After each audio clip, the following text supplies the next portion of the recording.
নমস্কার বন্ধুরা, কথা মতন এসে গেছি তোমাদের সঙ্গে শেয়ার করতে আমার ঠাম্মার স্পেশাল রেসিপি আলু স্যান্ডউইচ।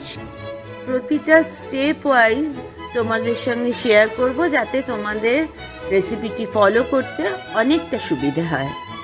ফ্রাই প্যানে প্রথমে 2 চামচ মতন সাদা তেল দিয়ে নেব, কুচি করা পেঁয়াজ দিয়ে দেবো,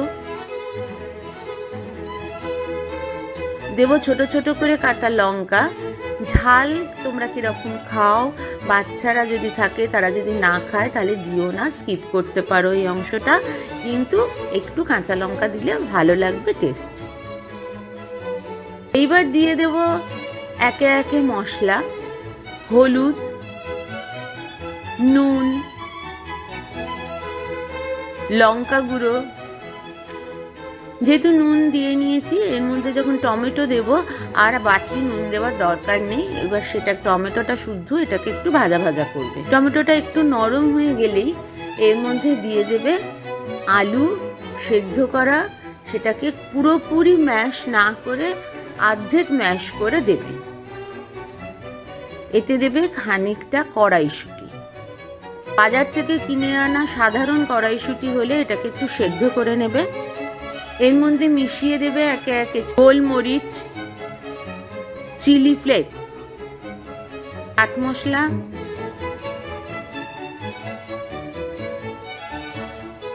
বিট নুন,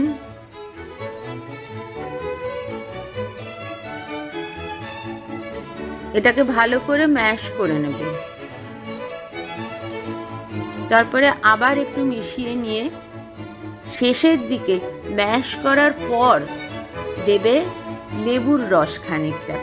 তারপর একদম শুকনো শুকনো হয়ে গেলে, মানে জল যেন না থাকে, পাশ দিয়ে একটু দেখে নেবে, তখন দিয়ে দেবে বেশ খানিকটা ধনেপাতা। আর ধনেপাতা দেওয়ার সঙ্গে সঙ্গে গ্যাসের ফ্লেমটা কিন্তু অফ করে দেবে। একটা ডিশের মধ্যে ছড়িয়ে এটাকে ঠান্ডা হতে দেবে।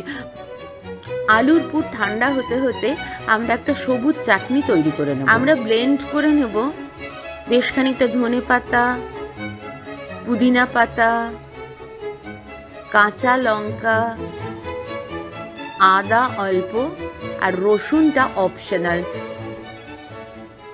চিনি, নুন, অল্প বিট নুন, চাট মশলা, লেবুর রস। এবার ভালো করে ব্লেন্ড করে নেবে। এইবার আসি স্যান্ডউইচটা তৈরি করার ব্যাপারে। প্রথমে 2 পিস পাউরুটি নেবে। আমি এখানে স্যান্ডউইচ ব্রেড নিয়েছি, তোমরা সাধারণ ব্রেডেও করতে পারো। মাখন মাখিয়ে নেবে। একটা পাউরুটিতে সবুজ চাটনি, অন্য পাউরুটিতে টমেটো সস স্প্রেড করে দেবে।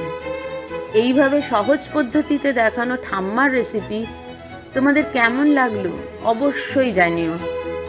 একটা লাইক, শেয়ার, কমেন্টস এই আশায় থাকলাম।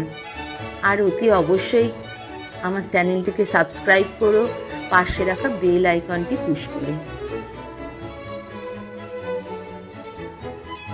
দিয়ে দেব আলুর পুরটা ভেতরে।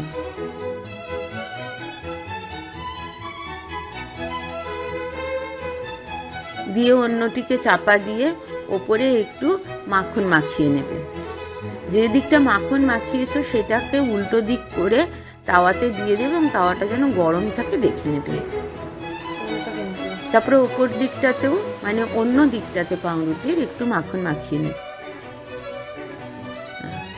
তারপর তোমার পছন্দ মতন এটাকে সেঁকে নেবে।